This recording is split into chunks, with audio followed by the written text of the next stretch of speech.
Abigail McBride and her husband Jeff are living magic icons. Together, they've created a remarkable global magic network and source from Las Vegas with their McBride Magic and Mystery School, where they mentor, educate, and consult with magicians of all ages and skill sets. Their monthly Wonderground magic shows generously provide a safe haven for magicians and entertainers of all levels, allowing them to workshop and test new and existing material. Las Vegas headliners often attend their events, which provide and encourages magic, camaraderie, and support. Abigail McBride is a skilled magician who performs often at the Magic Castle in Los Angeles. She's represented women in magic on NBC News, and she's charmed audiences on The World's Greatest Magic.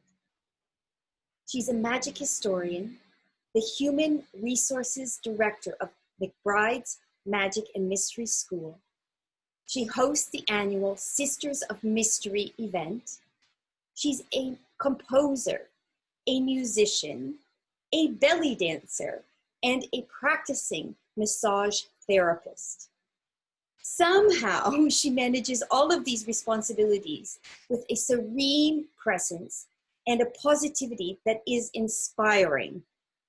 Please join me in welcoming the mystical, magical Abigail Spinner McBride. Well, thank you, Connie, and hello. It is wonderful to be here with you. I so appreciate you reaching out and asking me to come join you for this interview experience. And hi. I understand that you've done a lot of research on women in magic. Now, Jeff has a huge library. And so can you tell us a little bit about the library and your research? Because it's fascinating to learn about the history of women in magic. Yes, here at the Magic and Mystery School, I'm actually sitting here now in the Library of Secrets. We have thousands and thousands of books all about conjuring magic, performance magic, esoteric magic. And one of the perks of coming to a class here at the Magic and Mystery School in Las Vegas is you get access to the library. And students will be sitting here for 8 hours a day, looking through different books, researching different projects. And you know, if you want to do new magic, look in old books, right? That's what they say. So for me, I've always been interested in esoterica. As a kid, I was very interested in ESP and extrasensory phenomenon. And women have always been an integral part of magic. We can go all the way back to the Oracle of Delphi, which was a role that was played by hundreds of different women over thousands of years. And in fact, the Oracle of Delphi was the most powerful woman in all of classical Greece. And what we know now is that this person, the woman who was playing this role, was using techniques of mentalism and mind-reading magic to give cryptic answers to questions that would determine the future of the world. You know, a general would come to her with a question about when's the best day to start this battle, and based on her advice, this battle would either happen or not happen at a certain time or not. You know, and really even since those times, women have always been involved in magic. Not necessarily always performance, conjuring magic, but, you know, the magic that comes from knowing the medicine of the natural world and being able to heal people with that. Mm-hmm. And, you know, the wisdom that was transmitted through these women over time, you know, when we got to Victorian times, it wasn't really proper for a woman to be on stage performing magic. So women became assistants to their husbands. You know, and then Adelaide Herrmann came and turned that all on its head after her husband died, and she became the magician, right, running the show.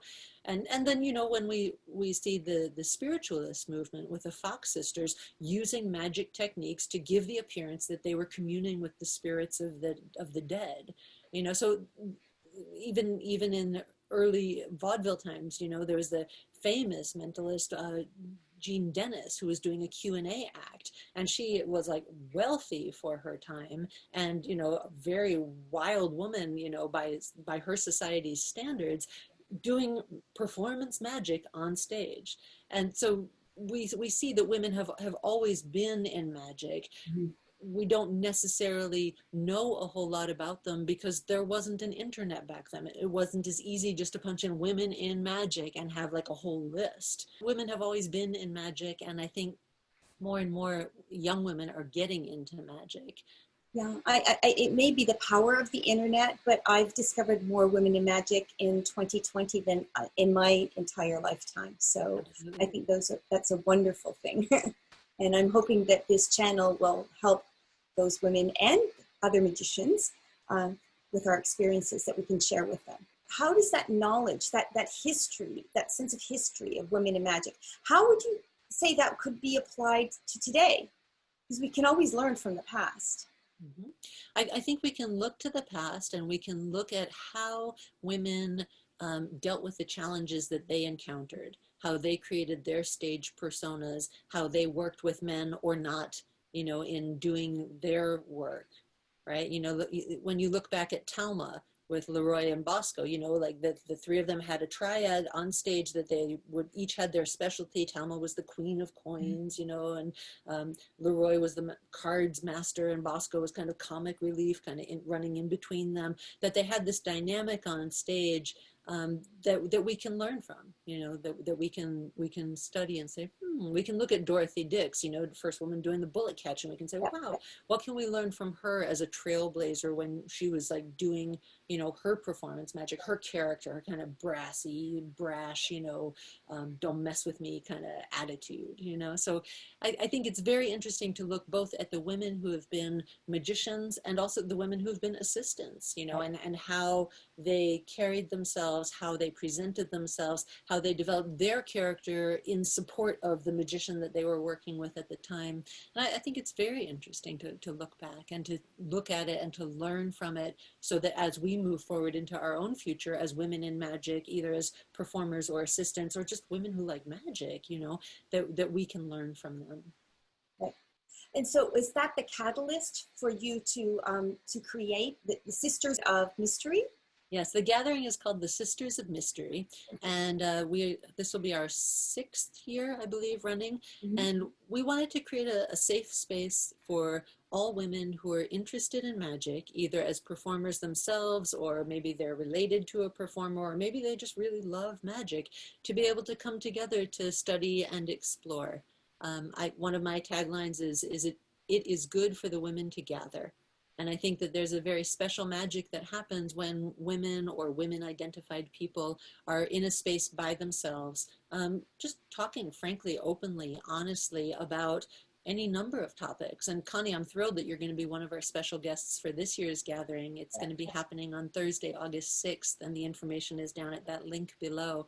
But we're going to have an incredible lineup of women. It's going to be an online event this year happening on Zoom.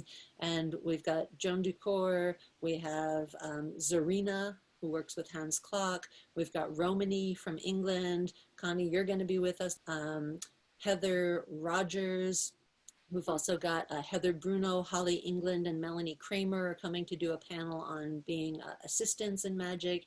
So it's going to be quite a full day of women's mysteries being shared. And there's going to be some techniques that are taught, some effects that we can do that are specifically interesting for us as women. There's going to be a discussion around boundaries and breakthroughs as women in magic. What challenges have we encountered, and how did we get past them? And there's going to be some other mysteries that I'm not going to discuss in public, but it's going to be a beautiful day. Yeah. Nice.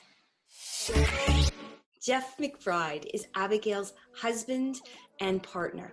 He holds 3 Guinness Book World Records for impossible feats with cards and coins. Personally, I have 2 magic career highlights: the Grand Prix de Magie in Monte Carlo and the World Magic Awards at the Hollywood Palladium in Los Angeles, California. In both those events, Jeff also starred and performed. And in both those events, we both received awards. In fact, Jeff has received practically every award and magic credit imaginable for his stellar performances and acts, shows, and contributions to the magic community. It's my great pleasure to have Jeff here today to share some of his successes and secrets with Abigail and his thoughts on magical women. Welcome, Jeff. Abracadabra, I am here, Connie, and it's good to see you. And I thought I'd start by giving you a little magic. How about some fresh flowers for the springtime? These are for you. You We'll put some shouldn't in water have. later. Oh, yes. Well, it's great to be here, and thank you for having me on this talk. It's great to see you. How would you say that Abigail has contributed to Women in Magic? Well, I think most people know her in the magic world for bringing together women for the Sisters of Mystery conference every year. However, on a day-to-day basis, she's guiding and helping women and men in magic that are here at the Magic and Mystery School, either at our live classes or our daily Zoom classes now. And she plays a very important role in developing my magic because she's my first audience. If it doesn't pass the Abigail filter, it really never makes its way to the stage because she will tell me, like, either thumbs up or thumbs down, or keep going, or no, this is not you. So she also is my oracle. When I go, what should I perform on Mystery School Monday tonight? What should I open the show with tonight that's new? Oh, I have a new project I'm working on. What 3 magic effects? And she'll nail it. And she really knows magic on a deep level. Remember, she studied with Eugene Burger at Mystery School for over 30 years, and all of the teachers that have come to the Magic and Mystery School, whether it's Channing Pollack or Johnny Thompson, Ross Johnson, Max Maven. I mean, there's been so many great teachers here, and Abigail has studied with them as well. Right. Well, thank you so much for revealing some of those secrets and mysteries. And we very, very much appreciate your time and your skill and your generosity to the magic community. The Women of Magic, it's great. And, I think the world needs more magicians, needs more magic, and it especially needs more lady magicians. So thank you for helping make that a reality. Perfect. I'm Jeff McBride from Las Vegas. Bye-bye. Without divulging the magic, can you tell the viewers one of your worst magic disasters? Yes. I used to travel, when Jeff and I would travel all over the world, one of the numbers that I did was a straitjacket escape. And you have one of the pictures of me in the intro was doing a straitjacket escape. And I remember one summer we were doing a show outdoors, and it was really hot and it was really muggy. And I said to him, you know what? It's really muggy. Like, everybody is like really sweaty out here. Maybe we should take the straitjacket out. And he said, no, you're going to be fine. You're going to be fine. I said, okay. And so here we are, 4 o'clock in the afternoon, bright stage lights, 90 something degrees outside. I'm dying. And I'm in the straitjacket and I'm sweating. And so my skin has stuck to the canvas and I am stuck, and the music is going by and I am nowhere near where I'm supposed to be at that point in the routine. And I'm really stuck. And I look off to the side of the stage and I'm like, Jeff, little help here. And he comes, hi honey, what's up? I said, could you hold that arm please? And he says, sure. And he holds the arm and I get my arm out and I'm like, okay, I got it from here, thanks.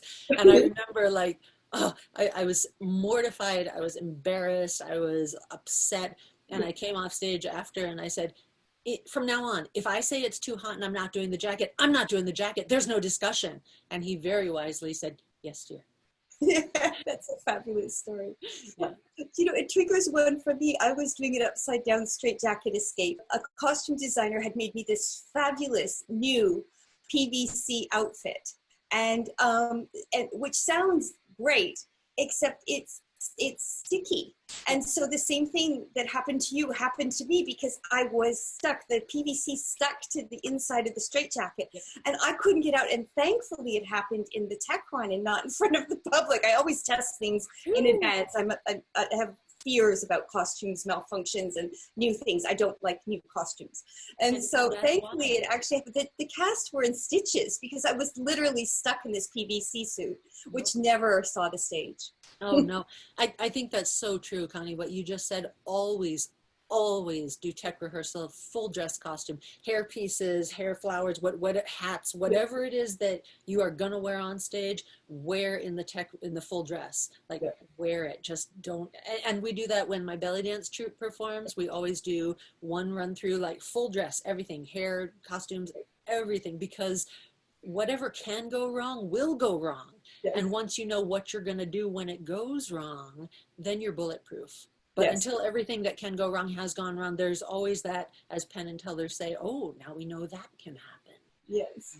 So. And we know that can happen. You never stop learning. It's you can have performed something for 15 years, thousands of shows, and as soon as there's a critic, a camera, a television crew, something, that extra element where you really have a vested interest in being perfect, that's the time that I call them the gremlins come out. And those magic gremlins have a nasty bite.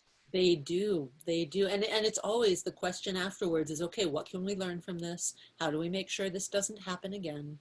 You know, okay, now it's happened once, now it never has to happen again, because now we know no PVC inside the straitjacket. Thank you. Now we know no outdoor straitjacket when it's above 95 degrees and muggy. You know, now we know. Yeah. So. Yeah, no, it's true. That whole section you did over the history and magic, it was beyond what I had hoped for. So thank you very much. You're very, very welcome. Remember to subscribe and comment below.